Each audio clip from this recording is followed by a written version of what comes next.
దేవుని నామమునకు మహిమ కలుగునుగాక. ప్రభువునందు ప్రియులరా, మీ అందరికీ మన ప్రభువు రక్షకుడునైన క్రీస్తు యేసు పరిశుద్ధ నామములో శుభములు. 17వ తేదీ ఆగస్టు మాసము 2024వ సంవత్సరం. ఈరోజు నిన్ను దేవుడు ప్రేమించి నీకిస్తున్న వాగ్దానము, నిన్ను ఏమాత్రము విడువను, నిన్ను ఎన్నడూ ఎడబాయను. చూసారా? హెబ్రీయులకు రాసిన పత్రిక 13వ అధ్యాయము 5వ వచనం. ఎంత మంచి వాక్యం కదా. ఈ పూర్తి వచనం ఎలా ఉందంటే, ధనాపేక్ష లేని వారై మీకు కలిగిన వాటితో తృప్తి పొంది ఉండుడి, నిన్ను ఏమాత్రము విడువను, నిన్ను ఎన్నడూ ఎడబాయను అని ఆయనే చెప్పాను కదా. కాబట్టి ప్రభువు నాకు సహాయకుడు, నేను భయపడను, నరమాత్రుడు నాకేమి చేయగలడు అని మంచి ధైర్యంతో చెప్పగలవారమై ఉన్నాము. ఇది వాక్యం. అంటే భావం మారిపోయింది కదా. ఎలాగంటే ఇంగ్లీష్ వెర్షన్ చూసుకుందాం. అయితే ఒకసారి ఒరిజినల్ వర్స్ ఎక్కడుంది? యెహోషువ గ్రంథము 1వ అధ్యాయము 5వ వచనంలో దేవుడు యెహోషువతో ఏమంటున్నాడు? నీవు బ్రతుకు దినములన్నిటను ఏ మనుష్యుడు నీ ఎదుట నిలవలేకయుండును, నేను మోషేకు తోడై ఉండినట్లు నీకు తోడై ఉందును. ఓకే, నిన్ను విడువను, నిన్ను ఎడబాయను, నిబ్బరము కలిగి ధైర్యముగా ఉండుము. ఇక్కడ చెప్పబడుతున్న మాట అంటే ఆ ద్వితీయోపదేశకాండము 30వ అధ్యాయము 31వ అధ్యాయము ఎన్నోసార్లు మోషే యెహోషువకి చెబుతూ ఈ వాగ్దానం చెప్పినట్లు మనం చూడగలుగుతున్నాం. అయితే ఈరోజు టాపిక్ అవన్నీ చెబుతుంటే సమయం ఎక్కువ అవుతుంది కదా. మనం ఇలా ఆలోచిద్దాం. ఈ వాక్యము, వాగ్దానము మనకు ఎక్కడి నుంచి రాయబడింది? హెబ్రీయులకు రాసిన పత్రిక 13వ అధ్యాయం 5వ వచనం. ఇంగ్లీష్లో ఎలా ఉందో చూద్దాం. Hebrews chapter 13 verses 5 New Living Translation. Don't love money. ఎంత బాగా చెప్పారు. Be satisfied with what you have. చూసారా? అంటే ధనాన్ని ప్రేమించకండి, మీకు ఉన్న దానితో తృప్తి పొంది ఉండుడి. ఫర్ గాడ్ హ్యాస్ సెడ్, దేవుడు ఏమని చెప్పాడు? I will never fail you, నేను నిన్ను ఎన్నడూ ఓడిపోనివ్వను, విడువను. Never will I forsake you అంటే అబాండన్ యూ అంటే నేను నిన్నెప్పుడూ విడిచిపెట్టను, నీవు ఒంటరివి కాదు, నీతో నేనున్నాను కదా. ఇదే వాక్యము మనకేం తెలుసు? మీరు నా రాజ్యమును నీతిని వెతుకుడి, అన్నీ నేను మీకు ఇస్తాను. ఇంకా ఏం చెప్తాడు? చెడ్డవారిని చూచి వ్యసన పడకుడి. కనుక ఈరోజు మనకి టైటిల్ అర్థమైపోయింది కదా. ఏమిటి? ధనాపేక్ష. అంటే చాలామంది మనం ఏం చేసుకుంటామంటే, దేవుడు నన్ను విడువడు, ఎడబాయడు అంటూ ఉంటాం. కరెక్టే. కానీ దేవుడు నిన్ను పట్టుకోవాలి, దేవుడు నీతో ఉండాలి అంటే మొట్టమొదట కొన్ని విషయాలు మనం నేర్చుకోవాలి. అవి నేర్చుకొని ఇక్కడ చూద్దామా? ఇక్కడ ఏమని చెప్పబడుతుంది? దేవుడు ఎవ్వరినీ విడిచిపెట్టడు, ఇది ఖచ్చితం. దేవుడు అక్కడే ఉంటాడు, ఇది సత్యం. అయితే దేవునిని నిన్ను లేకపోతే దేవుని యొద్ద నుండి దూరం చేసేదేంటి? పాపం. ఇది అందరికీ తెలుసు. పాపం అంటే ఏంటి? దేవుని ఆజ్ఞ అతిక్రమమే పాపం. రైట్.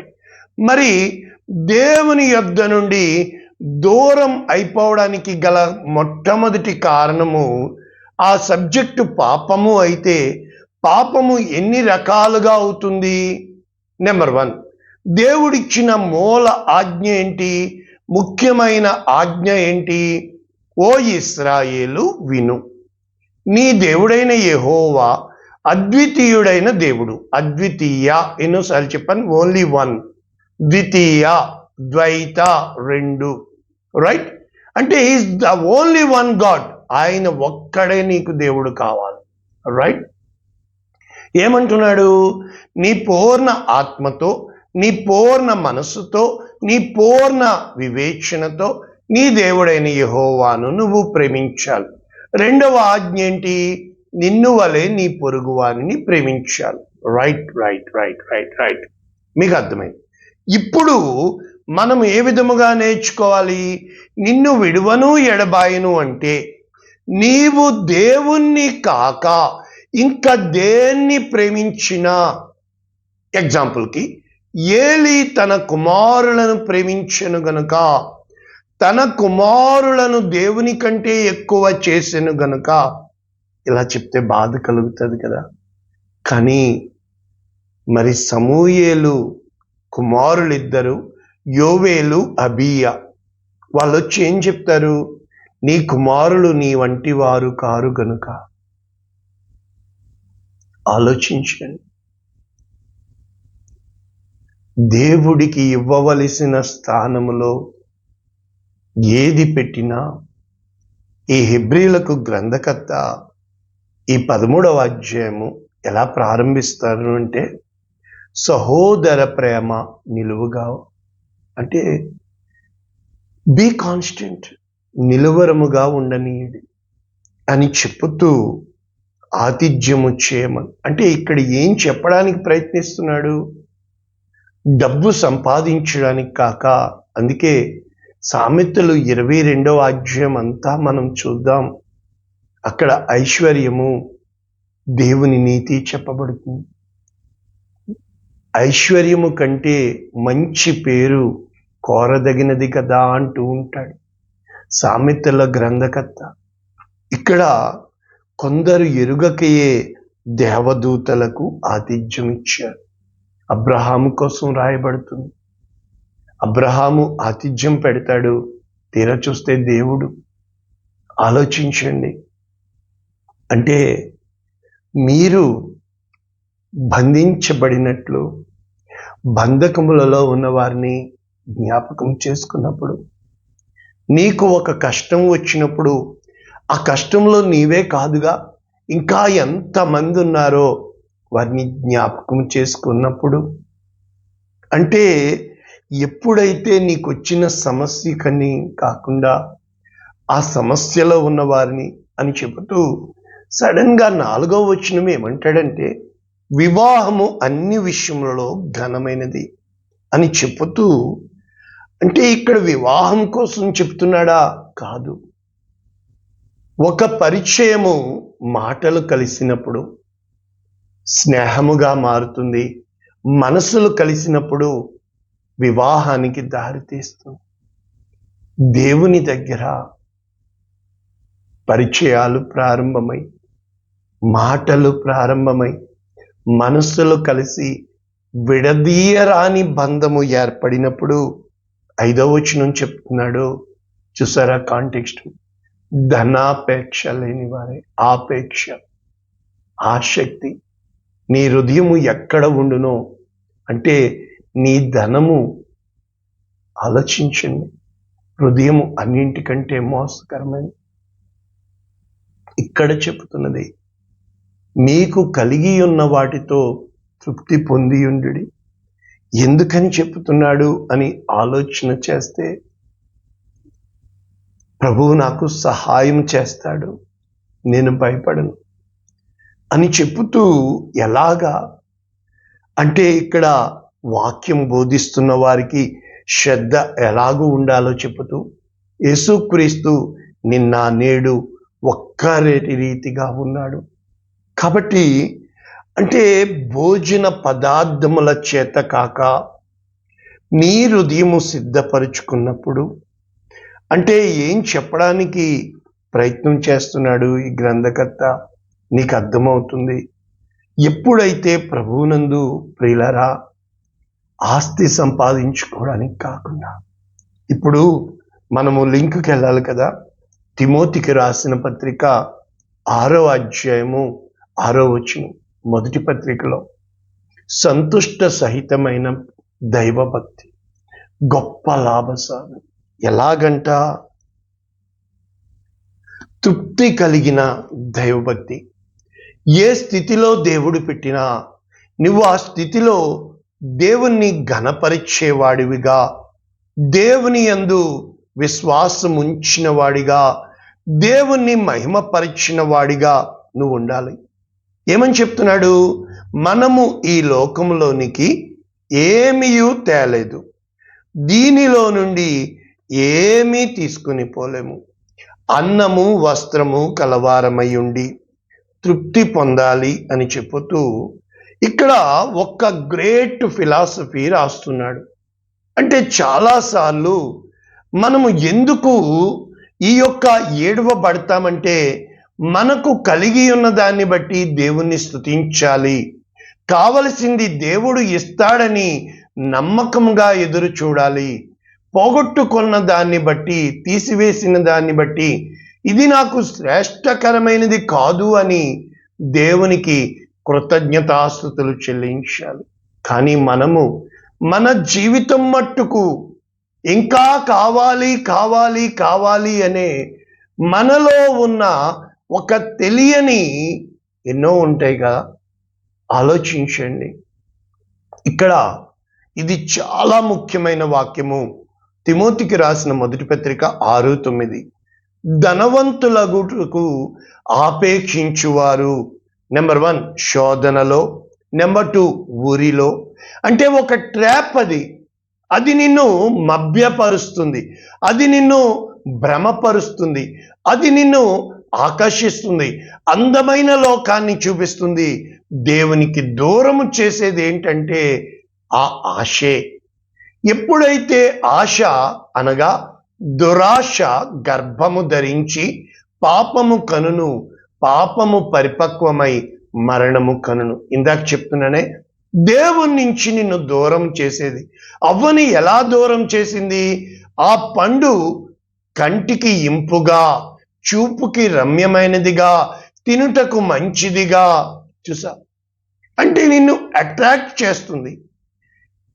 మరి కీర్తన 37 అంతా కూడా చెప్పబడుతుంది, నీకు ఏది ఇష్టమో అదే నిన్ను కష్టాల్లోకి నడిపిస్తుంది.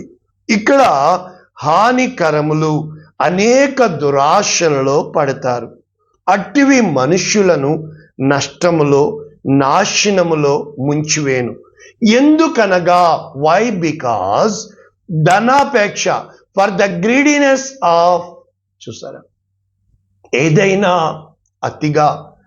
తాగుడు అనేది ఒక వ్యక్తి సాక్ష్యం పలుకుతూ, మా నాయన పట్టుకున్నదంతా బంగారమైంది, మేము చాలా బంగారం సంపాదించుకున్నాం, మాకు సినిమా హాల్ ఉండేది, ఒక రోజున నేను సినిమా చూస్తానంటే నా ఒక్కడి కోసమే సినిమా వేయబడింది, మా నాయన నేను సినిమా చూస్తుంటే నన్ను చూస్తూ సంతోషించాడు, అంతగా నన్ను ప్రేమించాడు. కానీ మా నాయనకి ఒక చెడు అలవాటు ఉంది, తాగుడు. నేను ఆ తాగుడిని చాలా అసహించుకున్నాను. ఎంతగా అంటే మా తండ్రిని చంపేటంతగా. మాకు ఉన్నదంతా పోయింది, మా అమ్మ గుండె పగిలి ఏడ్చేది.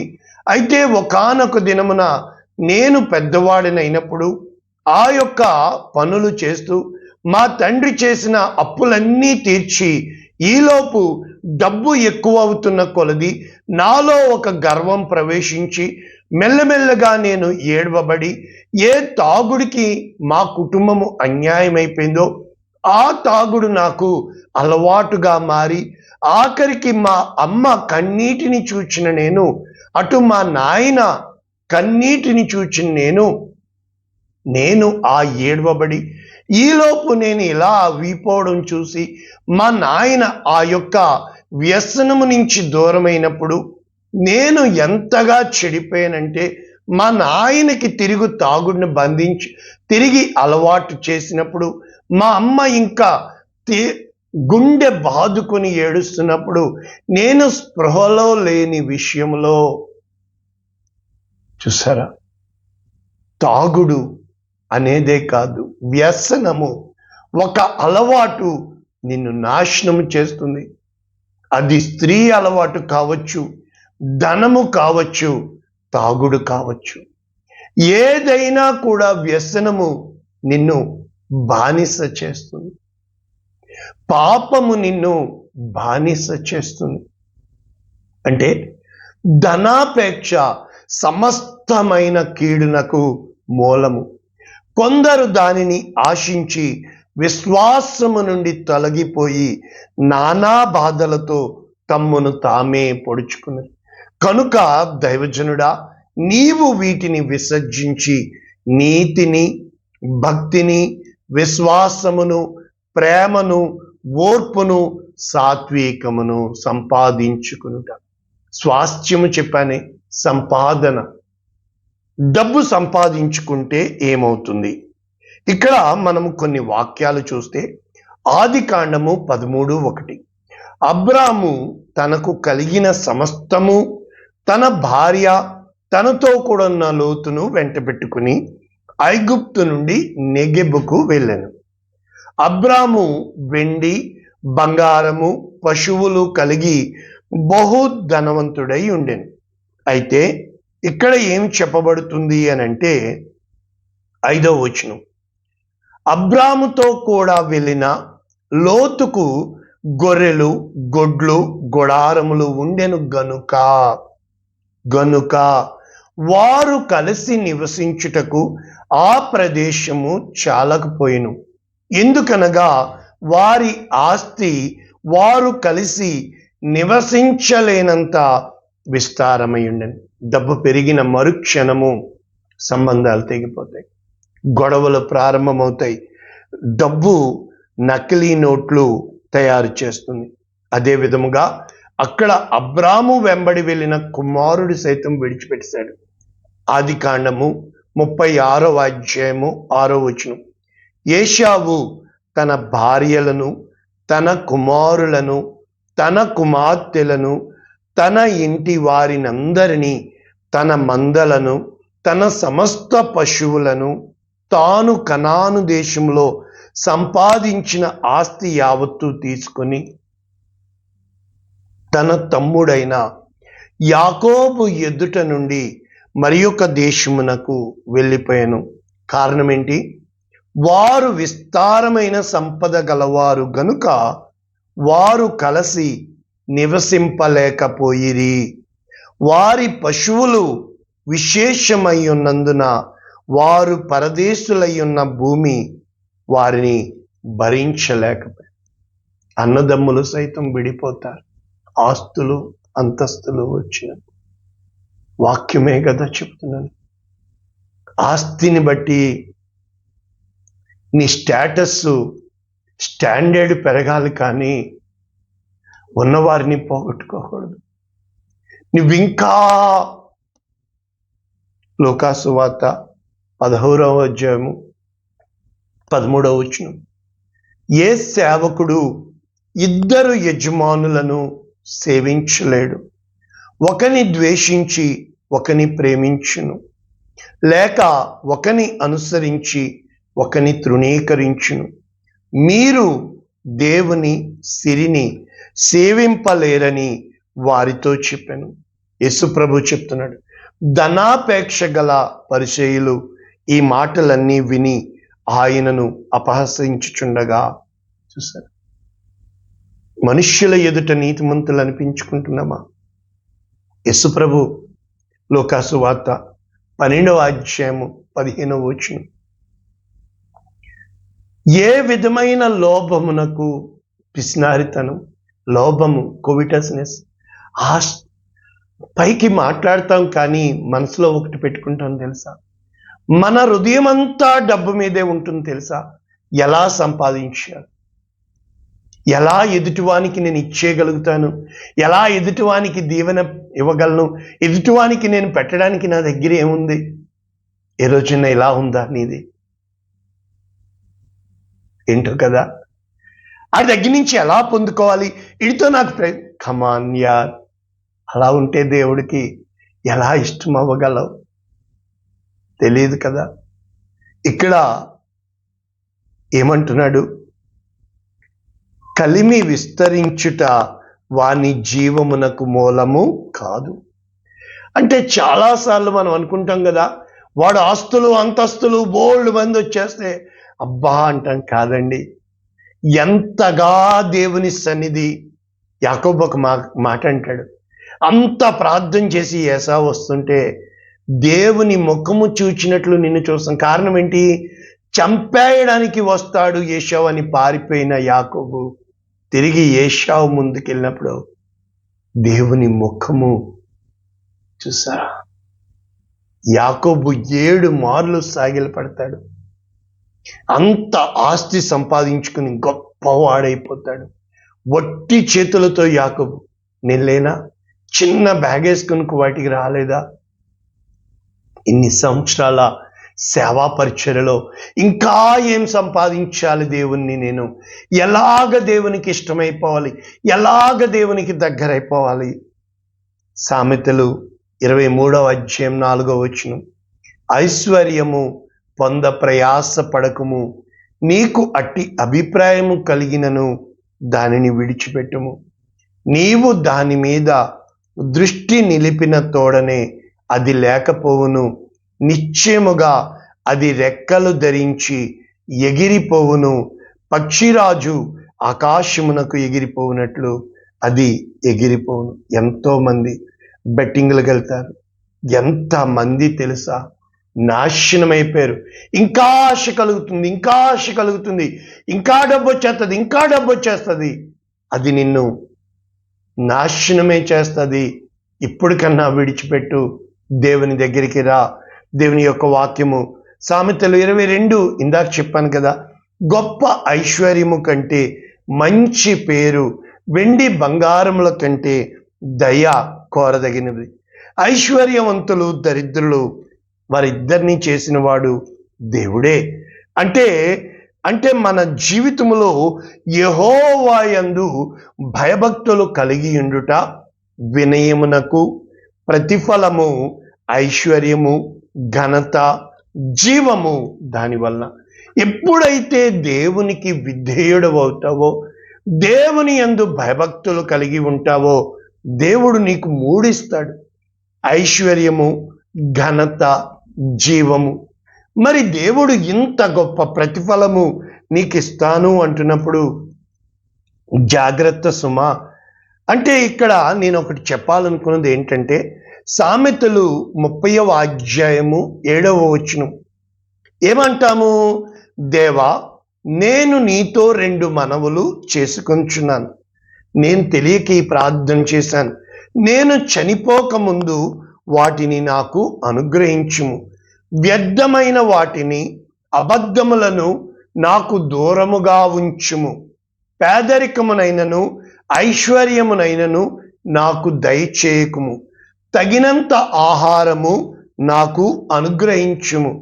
ఎక్కువైన ఎడల నేను కడుపు నిండిన వాడనై నిన్ను విసర్జించి యెహోవా ఎవడని అందునేమో. లేకపోతే బీదనై దొంగిలి నా దేవుని నామము దూషింతునేమో కదా. చాలాసార్లు అనిపిస్తుంది కదా, కొంతమందిని చూసినప్పుడు బాధ కలుగుతుంది కదా.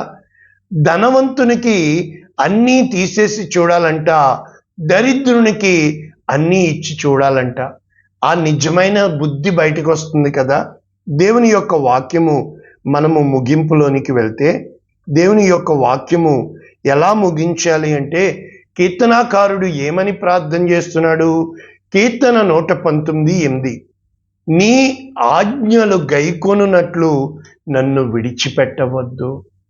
దేవుణ్ణి బతిమలాడుకోవాలి. దేవా, ఈ డబ్బు వల్ల నన్ను విడిచిపెడతావా? అయితే డబ్బొద్దు, నువ్వే కావాలి. అబ్రహాం చెప్పాడే, నా కుమారుణ్ణి బట్టి నువ్వు నన్ను విడిచిపెడతావా? నా కుమారుడొద్దు, నువ్వే కావాలి.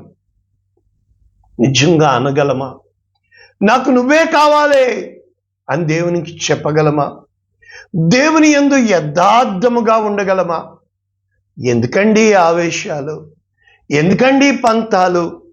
మనకంటూ ఎవరున్నారు? ఈరోజు మన వలన అవసరం ఉంటే వస్తారు, లేకపోతే రారు కదా. ఎందుకు ఎవరి కోసమో దేవుణ్ణి వదిలేయడం? అంటే ఎలా ఉండాలి మన జీవితము?